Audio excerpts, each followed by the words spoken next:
નમસ્કાર વહાલા વિદ્યાર્થી મિત્રો, આજના આ વિડીયોમાં આપણે જોવાના છીએ ધોરણ 12 ગુજરાતી વિષયનું મોસ્ટ આઈએમપી પેપર સોલ્યુશન, જે તમારી બોર્ડ પરીક્ષા માટે ખાસ ખૂબ જ ઉપયોગી છે. તેને આજના આ વિડીયોમાં જોવાના છીએ. તો ખાસ વિદ્યાર્થી મિત્રો, આ વિડીયોને અંત સુધી જરૂરથી જુઓ.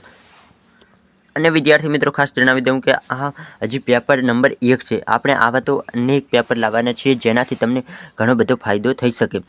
આપણે ટાર્ગેટ છે કે બોર્ડ પરીક્ષા સુધી 5 paper solution, most IMP 5 paper solution લાવીએ, જેનાથી તમે સારા એવા ગુણ ગુજરાતી વિષયમાં મેળવી શકો. એમ દરેક વિષયના આપણે મોસ્ટ આઈએમપી 5 પેપર સોલ્યુશન લાવવાના છીએ. તો જરૂરથી ચેનલને હજુ સુધી સબસ્ક્રાઇબ ના કરી હોય તો જરૂરથી જ કરી નાખજો. તો વાત કરીએ વિભાગ એ, જેમાં નીચે આપેલા પ્રશ્નોમાં યોગ્ય વિકલ્પ પસંદ કરી શોધી જવાબ લખો. તો વિદ્યાર્થી મિત્રો, તેમાં તમારે જવાબ લખવાના રહેશે. જેમાં પ્રશ્ન 3 વિકલ્પો તમને પૂછવામાં આવતા હોય છે, એટલે 3 વિકલ્પના 1 ગુણ, એટલે 3 વિકલ્પના 3 ગુણ તમને મળશે. પરમેશ્વરને કઈ રીતે પામી શકાય છે? જવાબ આવડતો હોય તો ફટાફટ વિદ્યાર્થી મિત્રો કોમેન્ટ બોક્સમાં તમે લખી શકો છો. પરમેશ્વરને કઈ રીતે પામી શકાય છે? તો પરમેશ્વરને કઈ રીતે પામી શકાય? તો કે ભક્તિ દ્વારા. પછી છે રામબાણ કાવ્યના કવિ કોણ છે? તો રામબાણ કાવ્યના કવિ કોણ છે? તો કે ધના ભગત. ડાયાજનોને અબળા માટે શું ચુકાદો આપ્યો? તો કે ડાયાજનોએ જે અબળા નારી હતી તેને શું ચુકાદો આપ્યો? તો શું આપ્યો હતો? તો કે પથ્થર મારી નાખવાને. આગળ જોઈએ, નીચે આપેલા પ્રશ્નોમાં માંગ્યા મુજબ ઉત્તર લખો. તેમાં વિદ્યાર્થી મિત્રો પ્રશ્ન નંબર 4 છે કે ભાવના અબોલા કાવ્યનો સાહિત્ય પ્રકાર જણાવો. ખાસ વિદ્યાર્થી મિત્રો, તમારી અનુક્રમણિકા જરૂરથી વાંચી અને પાકી કરીને જવાની છે. તેમાંથી તમે પદ અને ગદ્યમાંથી 10 જેવા ગુણ મેળવી શકો છો. ઓછામાં ઓછા 6 ગુણ તો તમને પૂછાવાનું જ છે, 6 ગુણનું. તો ખાસ વિદ્યાર્થી મિત્રો, અનુક્રમણિકા ઉપર ભાર મૂકવું. તો ભાવના અબોલા કાવ્યનો સાહિત્ય પ્રકાર જણાવો. તો તેમાં શું આવશે? તો કે લોકગીત. છેલ્લું દર્શન કાવ્યના કવિનું નામ જણાવો. તો શું નામ છે? તો કે જયંત કોઠારી. પાણી કાવ્યના કવિનું નામ જણાવો. તો કે ઇન્દુલાલ ગાંધી. આગળ જોઈએ, નીચે આપેલા પ્રશ્નોના એક વાક્યમાં તમારે ઉત્તર લખવાના રહેશે. તેમાં પ્રશ્ન નંબર 7 છે કે દમયંતી પોતાના પિતા આગળ કઈ મૂંઝવણ રજૂ કરે છે? તો કે દમયંતી પોતાના પિતા આગળ મંડપમાં પોતાને 5 નળ દેખાતા હોય, સાચા નળને કઈ રીતે ઓળખવા એ મૂંઝવણ રજૂ કરે છે. ગોપી શું નિયમ લે છે? તો કે ગોપી શું નિયમ લે છે? તો કે ગોપી શ્યામ રંગની નજીક ન જવાનો નિયમ લે છે. નગરને અબુદ્ધ શા માટે કહેવામાં આવે છે? તો નગરને અબુદ્ધ શા માટે કહ્યું છે? તો કે નગર જે છે એ અસમજુ છે, બાળકની જેમ કોઈને પણ લાલચાવી શકે છે, તેથી નગરને અબુદ્ધ કહેવામાં આવે છે. પછી છે કે બા શેનાથી બીતા નથી? તો કે બા એક એવા તાકાતવાળા છે જે મૃત્યુથી બીતા નથી. પછી છે વિદ્યાર્થી મિત્રો, નીચેના પ્રશ્નોના 3-4 વાક્યોમાં ઉત્તર લખો, જેમાં તમારે કોઈ પણ 3 પ્રશ્નો લખવાના રહેશે. આમાં વિદ્યાર્થી મિત્રો, તમને દરેક પ્રશ્નના 2 ગુણ આપવામાં આવશે, તો ખાસ તમારે આ પણ પ્રશ્નો જોઈ લેવા. તે કે પરમાત્મા પૃથ્વી પર કયા સ્વરૂપે રહેલા છે? તો પરમાત્મા કયા સ્વરૂપે રહેલા છે?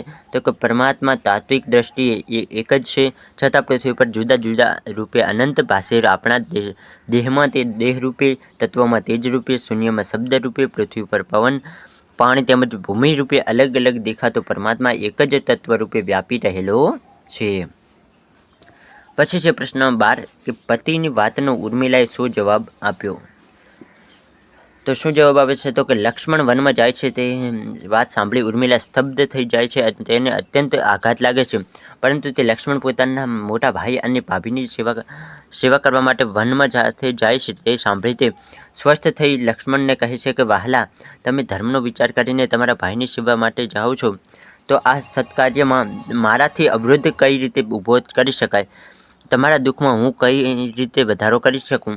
તેમનું ઘણું કહેવાનું હોવા છતાં હું કંઈ જ નહીં કહું, તમારી સાથે આવવાની હઠ કરીને તમારી ચિંતામાં વધારો નહીં કરું. તેના કરતાં ઉત્તમ એ છે કે તમારો વિયોગ સહેતા ભલે મારું હૈયું ચીરાઈ જાય, તેવું ઉર્મિલા કહે છે. તો કે લક્ષ્મણને ઉર્મિલા આટલું કહે છે. તો તમે વિદ્યાર્થી મિત્રો, જો તમે આટલું લખો તો તમને 2 ગુણ રોકડિયા મળી શકે છે.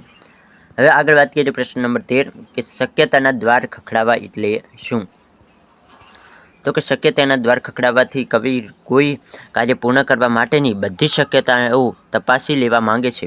કોઈ અશક્ય કે મુશ્કેલ કાર્ય નહીં થાય એમ વિચારી હાર માની લેવાને બદલે કેટલી શક્ય રીતે થઈ શકે તે તપાસી લેવું જોઈએ.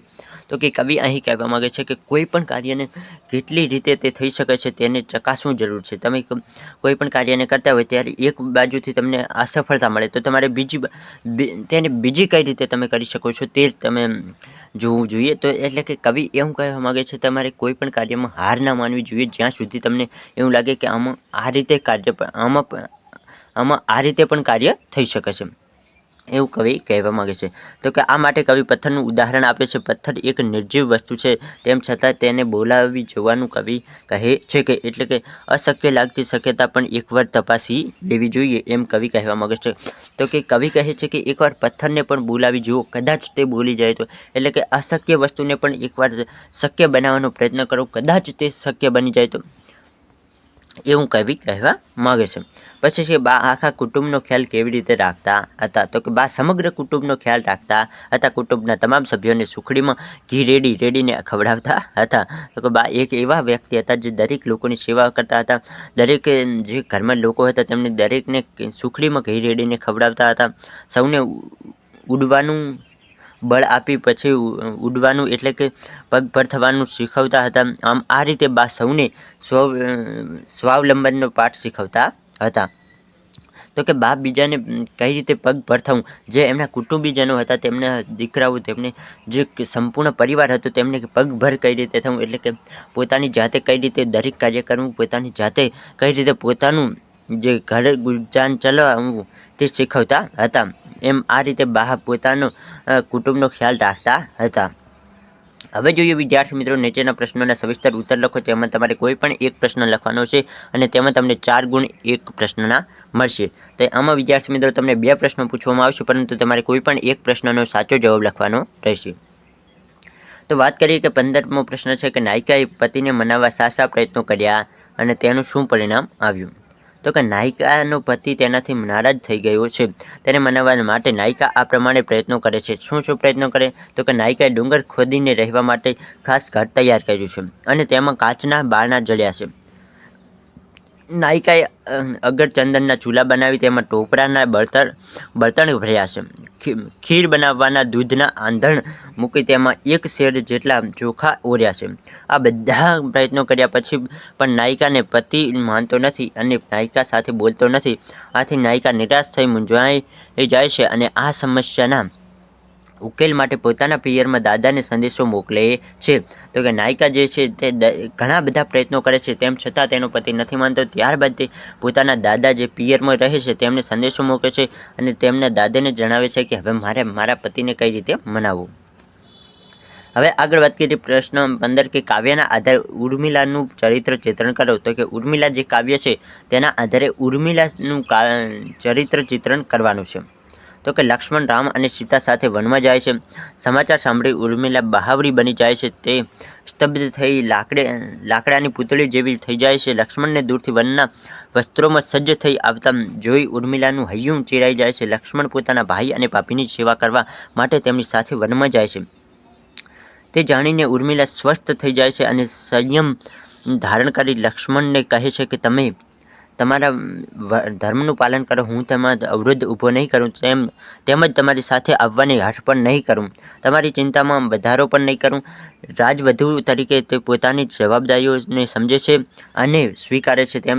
તેનામાં પણ કુટુંબ સુખની ભાવના રહેલી છે. આગળ કહે છે કે તે પત્ની તરીકે પોતાના પતિ લક્ષ્મણને વનમાં જતા રોકી શકી હોત, પરંતુ તે સંયમ રાખીને લક્ષ્મણને અનુમતિ આપે છે. તો કે પત્ની હોવાના નાતે તે પોતાના જે પતિ છે લક્ષ્મણને તે વનમાં જતા રોકી શકત, પરંતુ તે રોકતી નથી. તેને ત્યાગની મૂર્તિ તરીકે દર્શાવવામાં આવે છે. ઉર્મિલાની મનસ્થિતિને લક્ષ્મણ એક શૂરવીર યોદ્ધા સાથે સરખાવે છે. તો કે લક્ષ્મણને એવું હતું કે મને રોકી લે છે, પરંતુ જે ઉર્મિલા છે તે તેમને રોકતી નથી. ત્યારે તે લક્ષ્મણ એવું માને છે કે આ શૂરવીર યોદ્ધા છે. ઉર્મિલા એક શૂરવીર યોદ્ધા છે. ઉર્મિલા લક્ષ્મણને સંયમપૂર્વક વિદાય આપે છે અને લક્ષ્મણના પીઠ ફરતા જ તે મૂર્છિત પડી જાય છે. ઉર્મિલા એક બહાદુર, સંયમી, કૌટુંબ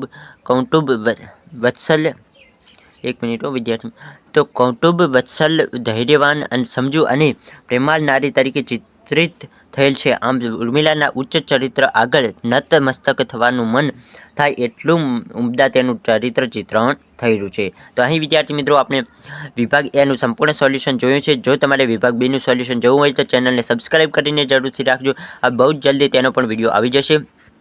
આજનો આ વિડીયો પસંદ આવે તો વિદ્યાર્થી મિત્રો વિડીયોને લાઇક કરો. જો તમારે સંપૂર્ણ પેપર સોલ્યુશનની પીડીએફ જોઈ જોઈએ તો આ વિડીયોના ડિસ્ક્રિપ્શન બોક્સમાં તેની લિંક આપી દઈશ, ત્યાંથી તમે સંપૂર્ણ પીડીએફને જોઈ શકો છો. ફરી મળીએ નવા વિડીયોના નવા ટોપિક સાથે. ત્યાં સુધી આવજો.